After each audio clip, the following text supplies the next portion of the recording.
Karen Forbes, an accomplished technology executive and entrepreneur, at Kyndryl, she has led global strategy, customer advocacy, and regional operations, driving innovation and transformation across complex organizations. She is also the founder of VIDDIT, a pioneering video guest platform that redefines how people capture and share meaningful experiences. Good to see you again, Karen. And I would like you to talk to me a little bit about your background, your childhood. How was it? My childhood? Yeah. So I grew up in the East End of Glasgow. And I had a very nice life, I would say. Awesome. So I really enjoyed school. Primary school and senior school, and I was involved in lots of sports, lots of extracurriculars, played a lot of instruments, tried a lot of different things, and so I had a very lovely start to life, I would say. Awesome. That's really nice. We are still we'll go back a little bit to your childhood. Was there anything because I know definitely VIDDIT is still at the infant stage, it's about just 4 months. Was there anything in your childhood that prepared you for what you are currently doing at VIDDIT? I suppose throughout my career, so obviously VIDDIT is in its infancy, but throughout my working life, I have moved around a little bit and followed my passions. And I suppose growing up in an environment where I felt that I had lots of opportunity, which I know is not everyone grows up in that kind of environment, but for me, I was surrounded by opportunities to try different things and encouraged to follow my passions. And so I suppose in my adult life and my career, I've run a business before, I've moved around quite a bit. And so I suppose with regards to VIDDIT, it's an idea that I've had for a while. And given my experience in childhood of just throwing myself right into the thick of it and really going for it and indulging in something that I'm passionate about and something that I care about, that has, allowed me to come to VIDDIT with the same energy. Awesome. Because that energy is very, very needed. It's required more than money, more than funds, the motivation to keep on going, to be able to, try things out. And of course, the last time we met physically, you are still trying something else out. You were working, and, which I love the role you are doing then, business development. Any business that has to succeed has to know how to do sales, has to know how to talk to people. How did you think that's all of the things you've tried in the past, the 2 businesses you've tried in the past, how do you think it has prepared you for what you are currently doing now? I think all of the experience has just allowed me to continue to develop the skills that I have had. So sales is a massive one, and it's really important in business, right? To enable growth and to enable scale. But to be a good salesperson, I think you have to be a great people person. And so when I worked in that role in business development, that was different for me because I was working alongside a sales team and, a managing director who had a very clear vision for the business. And so it enabled me to work within a team, which with a managing director, normally when I've run businesses before, obviously I am at the top of the table. I am the one making decisions. I am the one that has a vision for the business. But in working with that organisation, it was a new experience for me and further enabled me to enhance my kind of people skills in terms of working with upline managers and, buying into their vision for their business. And so that really allowed me to enable to grow skills I already had. Awesome. Yeah. You are starting a business in Scotland, a technology-based business in Scotland, and I think I was reading somewhere that there are about 25 ecosystem, accelerators and all of those things around either Scotland or Glasgow. I can't pinpoint now. Okay. How has it been for you? Did you receive any form of support? How has the support been for you with this business that you are working on in the ecosystem? Well, I can actually announce today that I was accepted onto the Barclays Eagle Labs Female Founder Accelerator. So that press release has just gone out today. But other than that, I think I haven't engaged in any accelerators. So VIDDIT was registered in June. That was when we started the business. When I started the business.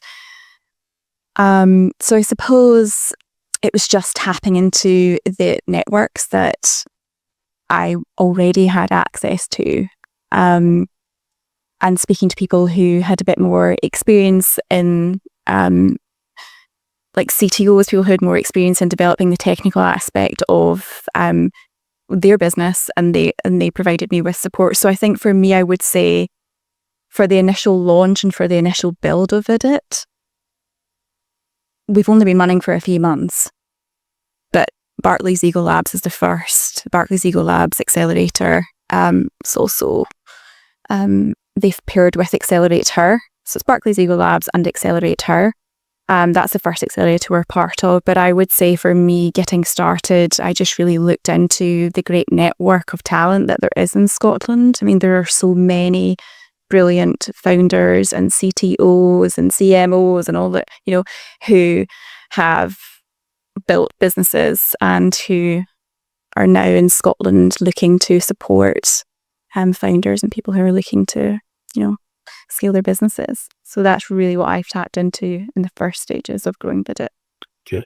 So you're saying in the first stage of growing VIDDIT right now, you are currently tapping into different network that you were part of before now, and you are leveraging on all of those ones. I'm saying I want to understand how, for somebody who doesn't live or stay in Scotland, how does the ecosystem support your dream, support your ambition? Do you find support? There are lots of accelerators, and I think if you reach out to the people who are running the accelerators, even if there's not an accelerator running in that moment, the organizations that run these accelerators, they are very open to receiving communication from founders who are looking to tap into the Scottish ecosystem and who are looking for support to grow their businesses. So that's all over LinkedIn. However, if you are outside of the ecosystem and you're coming in, if you go along to an event that's hosted by Barclays or by Codebase, KPMG also host events. I mean, there are events all over Scotland. You go along to those events, speak to founders or speak to the people who are running the events, and they will tell you about accelerators that are running. And it's a simple case of finding that the accelerators and people who run the accelerators on LinkedIn and reaching out to them. And so I find that the accelerators or the whole ecosystem is very welcoming. So people are always happy to talk and give advice and give support. Well, one of the things that I also found very, very a bit strange and really, really good and encouraging was the fact that people were willing to help. When I was starting out my first business, when I got to Scotland about 3-4 years ago, I usually come for an event in, across the building then, before they built this place. And I found it's very, very encouraging. You have people make introductions for you. And I think it helps. And which brings me to the next part of the things that I've seen that so many founders, I see them make, especially people who are starting new. Their GTM, their go-to-market strategy or go-to-market time is always winded and very long. Like I believe in building an MVP, get to customer very quickly. How are you trying to tackle that with VIDDIT? So I'm aware, having been in the ecosystem for a while, that there are lots of founders that it takes them a long time to get the product to market. And I'm aware of all the problems that are involved and the reasons for that. for me with VIDDIT, I had this idea for a long time, and honestly, I had a CTO that I know quite well reach out to me, and he was like, let's grab a coffee. And within about 10 minutes, he had built what was basically an MVP for my product. So my experience is different from a lot of those founders. It's not a case of being more motivated or having more resources. It's a case of our product is a very simple product. And so thankfully that has been the case. And so we have very quickly been able to take our product to market as it is. So he built that MVP, and then, I jazzed it up a little bit and made a few changes here, there and everywhere. But it is still it's a very basic platform, thankfully. So I have not had any of the struggles in terms of building. Cool. Yeah. And I'm very lucky, because I do appreciate that it's very, very difficult for a lot of founders that have big ideas and they don't have that technical knowledge. And I think also, you'll get very technical people who are willing to have those conversations with you, etc., and spend 10 minutes or half an hour, whatever, helping you. But the reality is that a lot of these people also have full-time jobs, and it's not, it's almost impossible, I expect, to be able to get someone to come on board and really help you to build without the funding that you also require. So I think that's a really big problem for a lot of early stage founders, is getting that funding. We're going to talk about funding later. Yeah. Okay. Just because the last conversation we had just here now about, he raised about 1.5 million. Okay. Yeah, but he has exited the business as of now. Well, he has done extremely well. I could make introduction to the two of you. And yeah, so, think, if you are thinking about funding at the later stage of things, and in fact, the last podcast, there was a whole masterclass that he gave on how to raise funding. It's really good. And the fact that, and one of the things I love with the Scotland ecosystem is that people are very, very approachable. You could, this same person, about 4 years ago when I came to Scotland, I actually saw him at an event and I booked a coffee meeting with him. I went to his office. We had a chat for about an hour, and 3-4 years when he came here today, he didn't remember. I had to remember. He said, okay, so it is you. I said, it's me. And as of then, he gave me a roadmap of how things should work, things you can try out. And I made it a point of duty to ask him questions that can help somebody, who wants to go from zero to raising probably 500,000. How do you do it? Especially as the landscape is changed over the years, it's the landscape for funding has changed. Then we'll go back to the idea that you are working on. Okay. What problem do you want to solve with VIDDIT? So I worked as a videographer in the wedding industry for a season, and that was enough. I was very, very successful in the go-to-market strategy for that business, and I was fully booked for the entire summer. So I did something like 60 weddings over the course of about 5 months. And so you're filming all day, and then there's about 20 hours of editing off the back of a single film. So it was a full-on time. So one of the services that I offered was a video guest book, where I would pull guests aside during the day and have them contribute a short video message to camera. So these guests have great stories to tell. So for example, like the best maid will talk about how when her friend first met her boyfriend, or her husband rather, when she first met her husband at the first date, and how her friend was when she came home from the first date, and how, as a friend, she knew that she was going to marry this guy. Or the father of the bride talking about how, he was worried as his daughter was growing up about the kind of man that she would fall in love with, and would he find himself compatible with the husband. And would the husband be everything he had hoped for his daughter? And he is. And then so he will go on and talk about how much he loves the partner that she's found and how much he lights up their lives, etc. And so there are lots of amazing little moments there to be captured.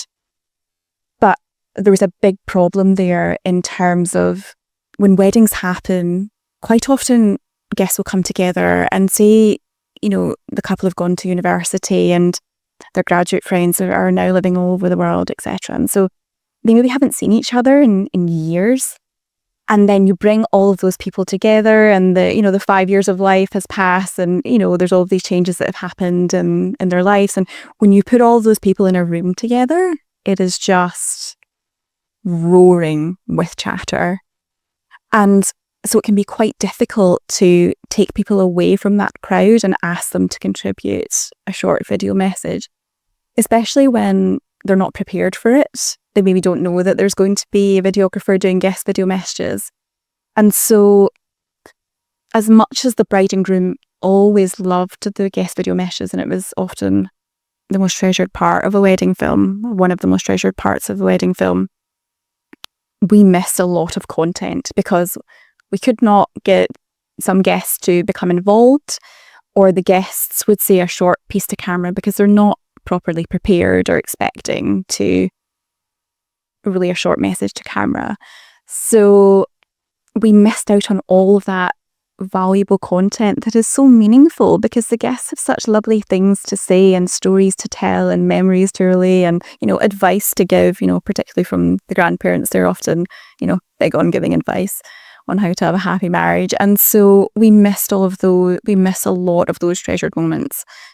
So I set up VIDDIT in order to enable couples to be able to sign up via our platform. We send them a link that they then send out to friends and family, or they drop it into the WhatsApp group chat or the Facebook group for the wedding, and guests can take the time to create that short message in their own time, you know, whether they're coming to the wedding or not. You know, often you'll have couples who are eloping and there's maybe just a very small wedding, but all of their friends and family can still contribute a short video message.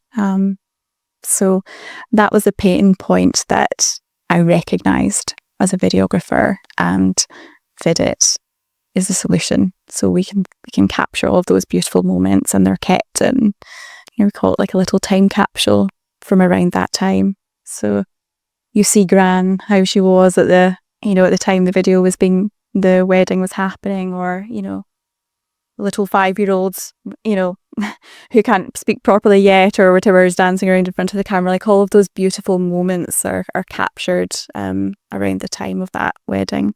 Yeah. That's beautiful. Thanks. I think so. You know, it's beautiful for anyone to be able to look back on that. Wow.